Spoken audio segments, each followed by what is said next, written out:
안녕하세요. 박성필입니다. 자, 오늘 HLB 보도록 하겠습니다.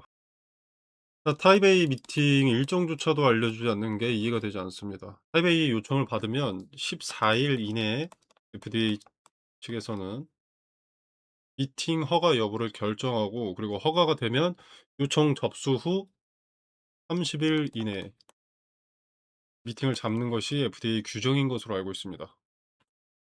근데 기본적으로 타이베이 미팅 요청 날짜도 알려주지 않고 있습니다. 개인들이 유추할 수 없는 거죠, 최대 기한을. 미팅 요청은 사측에서 하는 것이니 알 수 있을 텐데요. 이것도 항소와의 파트너십 뭐 연병 떠느라 공개를 못 해 주는 건가 싶습니다. 소통 자주 하고 소식 알리겠다고 블로그에 글 계속 올릴 때는 결국 그 내용들이 결국 "타이베이 미팅이 중요하다."라고 했는데, 대부분이 그 가장 중요한 것의 요청 날짜마저 알려주지 않고 있습니다. 요리 레시피를 물어봤더니 처먹는 법만 알려주고 있어요, 깔데기 없이. 이게 주주들이 뿔난 큰 이유죠. 주가가 아직 상승 못하는 거 주주들도 다 알고 있습니다. 근데 가장 중요하다고 강조했던 것을 사측에서 알고 있는 정보임에도 불구하고, 그리고 뭐 알려준다고 뭐 큰 이슈가 될 내용도 아닌데 의무 공시 사항이 아니기 때문에 안 알려주는 느낌이니까 뿔이 나죠. 타이베이 미팅 관련해서 진전이 조금씩이라도 있어야 본격적인 기대감이 쌓일 수 있다고 생각하고요.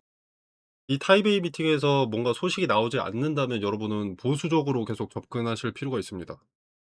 간암 해결 못 시키면서 리라포라티닙으로 재료 비중 이동시키려는 것 같은데 절대 속지 마시고요. 간암이 조금이라도, 아주 조금이라도 진전이 있어야 합니다. 시간이 오래 걸리는 한이 있더라도 리스크가 조금씩 해소되고 있다, 행인에 가까워지고 있다라는 팩트가 존재해야 합니다. 간암 해결 없이 리라포라티닙으로 기대감이 반영되면 단기적으로 비중 축소하셔서 대응하시길 바랍니다. 왜냐면 간암 재료가 진전이 없고 퇴보하거나 아니면 그 상태 그대로 있다면 다시 내려갈 거거든요, 주가가. HLB 주가의 정체성은 간암에 있습니다. 그리고 오늘 공시 요거는 그냥 각막염, 눈 각막염증. HLB 테라페틱스가 개발하는 각막염 치료제 후보 물질입니다. 별 영양가 없는 공시라는 거고요. 내용은 짧게 정리하면 삼상 환자 추적 관찰까지 끝났으니까 이제 데이터를 잠그고 분석해서 11월에 성공 실패를 공개하겠다는 말입니다. 암 치료 아니면 쓸모없습니다. 주가에 영향 안 줍니다, 성공해도. 그리고 차트를 보면 매물 소화를 하고 나서 올라갔었습니다. 그죠? 여기. 여기 제가 매번 중요하다고 말씀드리는데 여기 매물 소화를 두 차례 정도 걸쳐서 올라갔습니다. 악성 매물 흡수 한번 하고 바닥에서 지지 확인. 잘 안 보이니까 좀, 바닥에서 지지 확인. 그리고 나서 전거래일도 그리고 금일도 요 자리에서 지지를 받았습니다.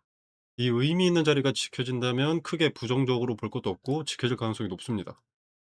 단기간 동안에도 이렇게 여러 번 지지됐던 흔적이 있는 게 저점을 높이는 과정 중인 거라서 긍정적으로 보는 게 맞는데, 요런 데서 큰 재미없다고, 그리고 어느 날 하루 이틀 급락했다고 기분 나빠할 필요는 없다는 것입니다. 요런 자리들은 지금 의미가 없거든요. 근데 요런 데서 급락 나왔다고 거기에 영향받아서 매매를 결정하게 되면 그거는 주식을 투자가 아니라 도박을 하고 있다는 증거입니다. 주가가 낮고 재료 일정이 좀 남았는데도 주가가 저점이라면 기회가 된다고 제가 수번을 강조를 했었죠. 제가 앞서 타이베이 미팅 말씀드리면서 부정적으로 말을 했었던 것은 사측의 정보 제공에 대한 아쉬움이고요. 트레이딩 관점에서는 나쁘지 않은 상황입니다. 제약바이오는 하락이 단기간의 승인 거절 등의 이슈로 이틀에서 3일 만에 반영이 됩니다, 바닥까지. 다른 종목 볼 필요도 없이 뭐 HLB, CRL 같은 거 맞았을 때 이때들만 봐도 알 수 있고, 이후에 바닥이 특정된 다음 지지되는 자리를 찾았고 거기서 매수했으면 짧은 시간 내에 수익을 발생시킬 수가 있는 것처럼 지금도 꽤 메리트가 있는 자리입니다. 여기서 매수하고 여기서 팔았다면 짧아 보이는데 50% 정도가 넘는 수익이거든요.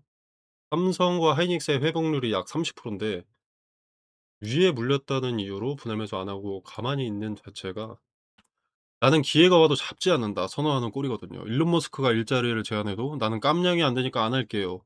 이런 거 아닙니까? 좀 심한 비약이긴 하지만 요런 기회가 있을 때 잡지 않는다는 것은 주가가 위로 가도 분할 매도 안 할 가능성이 높습니다. 그러면은 이제 결국 물리는 거 말고는 정해진 미래가 없습니다. 그래서 소액이라도 근거를 확보했다면 대응하셔서 손실 리스크를 상쇄시키는 것이 좋다고 생각을 하고요. 물론 제 생각이고 투자는 개인의 영역이기 때문에 '나는 그렇게 생각하지 않는다.'라면 자기 주관대로 하는 것이 정답인 거죠. 저는 리스크 상쇄를 권유드렸기 때문에 타점을 공유하는 거고요. 자, 그리고 기대감이 나중에 언젠가 발현이 된다. 그래서 여기를 찍는다. 그러면 대응하셔야 합니다. 상승세가 가파르니까 올라갈 것이다. 승인될 것이다. 아니면 승인이 됐기 때문에 더 올라갈 것이다. 보다는 일부는 대응하는 것이 좋습니다. 왜냐면 여기 상당히 강력한 저항 라인이 존재하거든요, 이미. 이 자리죠. 여기 의미들이 상당히 많습니다. 자, 그러면 결국에 올라가더라도 여기서 저항 맞고 내려와서 물량 소화 뭐 몇 번 하다가 그다음에 거래 동반해서 올라갈 가능성이 높죠. 그렇기 때문에 여기서 비중 일부 축소. 그다음에 특정 자리에서 수렴 지지 확인되면 거기서 분할 매수하면서 요거 기다리는 거죠. 뭐 당연히 지금 생각할 문제는 아닙니다만 요 자리가 아니더라도 낮은 자리에서도 요 흐름은 패턴은 반복이 될 수밖에 없습니다. 유의하시기 바라겠고 이런 디테일은 텔레그램 방에서 또 공유하도록 하겠습니다. 아무튼 언제가 되든 얼만큼 가든 대응은 권유가 아니라 필수다라고 강조를 드리는 것이고 지금은 언제 나올지 모르는 가남보다는 일정이 정해져 있는 리라프그라티닙 재료에 따라서 주가가 움직이게 될 겁니다. 가남 치료제의 기대감은 재료 승패 여부를 떠나서 정보나 일정 자체가 좀 가려져 있죠. 불확실성이 크기 때문에 그냥 미니멈을 정하는 정도, 정보나 일정에 대한 불확실성 리스크가 해제되기 전까지는 마지노선 정도만 영향을 주게 되고요. 일정이 공개되어 있는 리라프그라티닙은 시간이 지날수록 기대감이 반영될 수밖에 없습니다. 그 일정이 9월 25일이 최대 기한이죠. 자, 그리고 이 9월 말 25일 전에 윗자리 저항 매물들을 소화를 해 놓아야 주도 주체가 원하는 기대감을 그려낼 수 있기 때문에 사전 작업이 미리 필요합니다. HLB의 개인 주주들은 저점이든 고점이든 대부분 가만히 있거든요. 추가 매수도 분할 매도도 잘 하지 않기 때문에 개인들의 수급으로 기대감이 반영될 수가 없습니다. 그리고 자주 드리는 말씀이지만 투자 의견, 습관, 시드머니 다 다른 게 개인 투자자이기 때문에 한마음 한뜻이 될 수도 없고요. 그래서 구조적으로 개인이 주가를 만들어낼 수가 없습니다. 그럼 세력이 만들어야 된다는 건데 그러려면 상당 매물 소화 과정이 필연적으로 동반이 된다는 거죠. 그 흐름을 읽으면 차트는 후행성이 아니게 됩니다. 그래서 의미 있는 자리들을 터치를 했을 때 매물 소화 과정이 일어나고 있는지 요걸 명확하게 봐야 하는 거고요. 맨날 똑같은 소리 하는 것처럼 들릴 수 있겠으나 이게 가장 중요하기 때문입니다. 자, 우린 여기가 마지노선이라는 것을 미리 알았다면 요 정도만 보고 알았다면 매수했을 겁니다. 그죠? 여기까지만 해도 50% 인데 혹시나 더 떨어질까 봐 안 산 거죠. 네, 그리고 여기서 추세가 단기적으로 꺾일 것을 알았다면 분명히 매도했을 겁니다. 그죠? 그걸 미리 알려주는 게 차트입니다. 깜빡이를 안 켜도 이 차가 좌회전으로 가려는지 우회전으로 가려는지 하는 짓거리 보면 보이죠. 길 건너편에 버스 놓칠까 봐 전전긍긍하고 발 동동 구르고 있는 놈이 좌우까지 두리번거리고 있는 표정 보면 '이놈 무단횡단하려고 하네.' 보이죠? 그런 겁니다. 자, 그래서 우리는 리라프그라티닙 일정이 다가올 때 의미가 큰 자리들을 알아두고 그 자리들을 터치할 때 어떤 제스처가 나오는지 확인하면 '올리려는구나. 미리 물밑 작업하는구나. 매물 소화 흡수하고 있구나.' 알 수 있습니다. 올릴 생각이 없다면 매물을 받아가면서 소화할 이유가 없습니다. 그의 부정적인 요소인 저항 매물을 지들 돈 써가면서 없애놓을 이유가 없습니다. 자, 그래서 9월 특히 첫째 주부터 셋째 주까지 잘 지켜보면 좋고요. 네, 그리고 9월 25일이 마지막 기한인데 요때 우리나라 추석이거든요. 24일부터 연휴. 그래서 어떤 결과가 있건 장이 닫혀 있어서 거래가 안 됩니다. 28일부터 거래가 가능하기 때문에 기대감만 활용하고 기대감만 활용하고 엑시트하는 흐름은 그 전주인 21일, 22일, 23일 요때 나오게 될 가능성이 높습니다. 뭐 제로 사이즈가 가남 수준이 아니기 때문에 큰 상승은 어려울 텐데 문제는 HLB가 신뢰가 없는 기업이라서 '리스크가 추가되는 것 아닐까.' 하는 투자자들의 매도 압력이 존재할 수 있다는 거죠. 그리고 당시에 주가가 기대감에 어느 정도 반영된 상태라면 엑시트 물량이 많을 것이고 뭐 없다면 상대적으로 적겠죠. 기대감이 크게 반영되지 않는다면 리라프라티닙은 시장에서 높게 쳐주는 재료가 아니다. 이 재료는 승인되어도 투자 매력이 적다. 뭐 이렇게 주도 주체가 판단한 거겠죠. 근데 따지고 보면 종양 3대 학회에서 주기적으로 게재되는 파이프라인이 매력이 없다는 건 납득하기 쉽지 않습니다. 그죠? 그래서 9월 초 중순 그때 기대감이 반영되는 쪽이 가능성이 높다고 보고요. 이 요거는 뭐 우리가 먼저 뭐 어떤 행동을 할 필요도 없이 일단 지켜보면 됩니다. 그 거래는 얼마나 과거들에 비해서 많이 나오는지 지켜보면 되고요. 대응이라는 자체가 호재가 출현하든 악재가 출현하든 어떤 액션을 보고 빠르게 행동을 취하는 행위이기 때문에 보고 나서 대응하면 됩니다. 자, 이 디테일도 텔레그램 방에서 설명드리도록 하겠습니다. 자, 그리고 지금도 차트를 보면 몇 거래일 연속 하락하고 있지만 과거 박스권 하단이던 자리에서 수차례 지지를 확인했습니다. 확인해 줬습니다. 자, 특히 장대 음봉 길던 날, 아랫골이 길게 달린 날 8월 20 일이죠. 자, 이때를 1 분봉으로 보면 8월 20 일.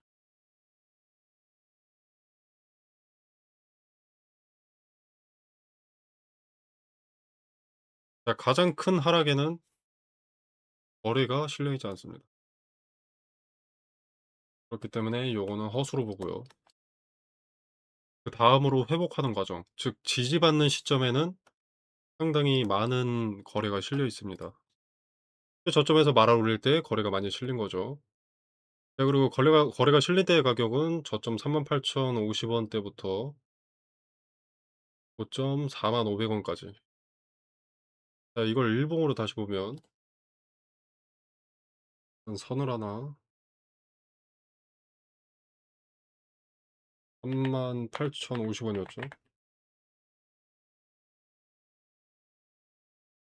이걸 잘 보이게 회색으로 일단 하나 더 4,500 원이었죠. 그러면 거래가 많이 실렸던 말아 올릴 때 거래가 많이 해결되었던 자리는 요 자리입니다. 이걸 크게 보면 어떻습니까? 박스권 최상단까지 가죠.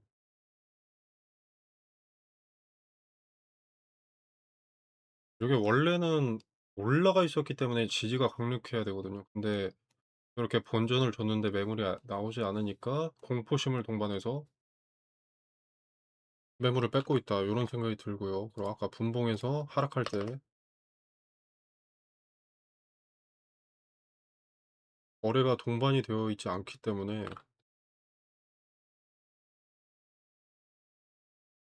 요 하락에 어떤 의도가 있지 않나. 매물을 뺏기 위해서. 이렇게 볼 수 있겠습니다.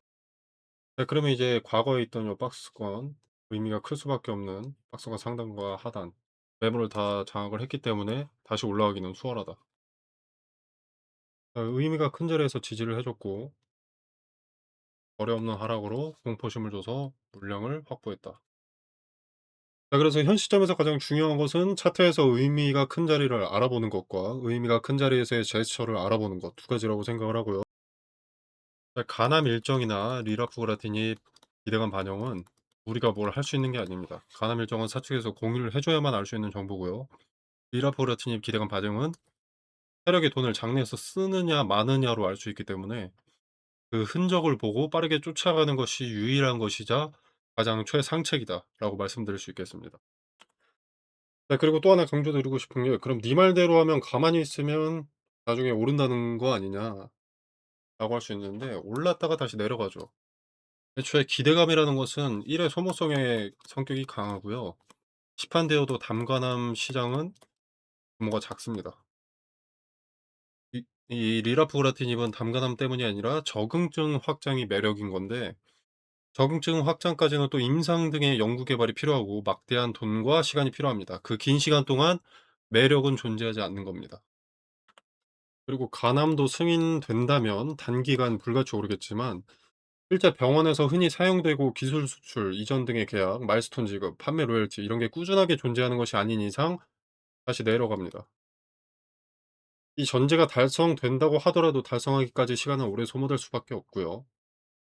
승인 이후에는 알테오젠의 키트로다 SC를 상상하시는 분들이 좀 계신 것 같은데 별 자체가 다릅니다. 얘네는 간암, 치료제고요. 키트로다 SC는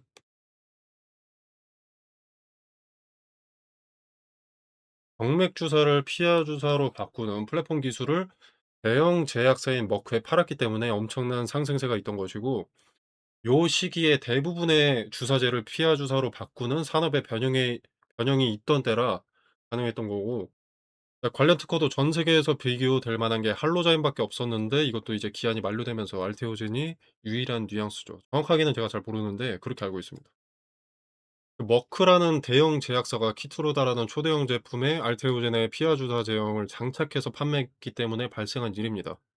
간암 치료제는 치료제 하나 개발이기 때문에 쉽게 말하면 알테오젠은 머크라는 초대형 제약사의 정맥 투여제 전체를 피하 투여가 가능하도록 새로운 제형으로 개발을 했고, 거기에 상당수의 암을 타깃으로 하는 면역 항암제이기 때문에 매출이 높은 겁니다. 그러나 HLB의 간암은 간암 치료제로서의 효과와 안정성은 입증을 하고 있지만 판매 영역이 차원이 다르다는 거죠. 그래서 알테오젠 같은 꾸준한 상승은 존재할 수 없습니다. 그래서 기대감의 비중 축소, 승인 후 타점 잡아서 전략 매도를 권유드리는 편이고요. 텔레그램방에서 의미 있는 자리들을 말씀드리고 타점 말씀드릴 텐데, 타점은 따라하지 않으시더라도 의미 있는 자리들 메모해 두시고 그 자리를 터치했을 때 어떤 흐름이 나오는지 한번 지켜보시길 바랍니다. 의미가 큰 자리를 터치했을 때 거래량은 어땠으며 이 자리에 분할 매도를 했다면 어떤 결과가 나왔었을지, 그리고 분할 매수했다면 또 어떤 결과가 나왔을지 지나고 나서라도 한번 확인해 보시길 바라겠고요. 박스권이 그려지는 과정과 일맥상통하기 때문에 도움이 될 것이라고 생각합니다. 텔레그램방 참여는 영상 설명란에 보시면 더보기 버튼이 있습니다. 이 버튼 누르시면 이렇게 링크를 기재를 해 뒀고요. 링크 타고 들어오시면 요런 창이 하나 뜨는데, 여기서 무료 텔레그램 정보방 체크하시고 자료 받으실 연락처, 예를 들어서 010-1234-1234다. 대확인 010-1234-1234 입력하시고 하단에 제출 눌러주시면 끝입니다. 이 공간 안에서 제공되는 정보 일체의 금전을 요구하지 않습니다. 투자의 기준과 근거를 설명드리고요. 바닥과 천장이 그려지는 그 흐름과 근거를 말씀드립니다. 그래서 당시에는 좀 신빙성이 없어 보일 수 있는데 지나고 나서 보면 그 흔적들이 눈에 들어오게 될 겁니다. 입장과 퇴장에 제한이 없으니 자유롭게 참여해 보시길 바라겠습니다. 여러분의 성공 투자를 기원하면서 오늘 영상 여기서 마무리하겠습니다. 감사합니다.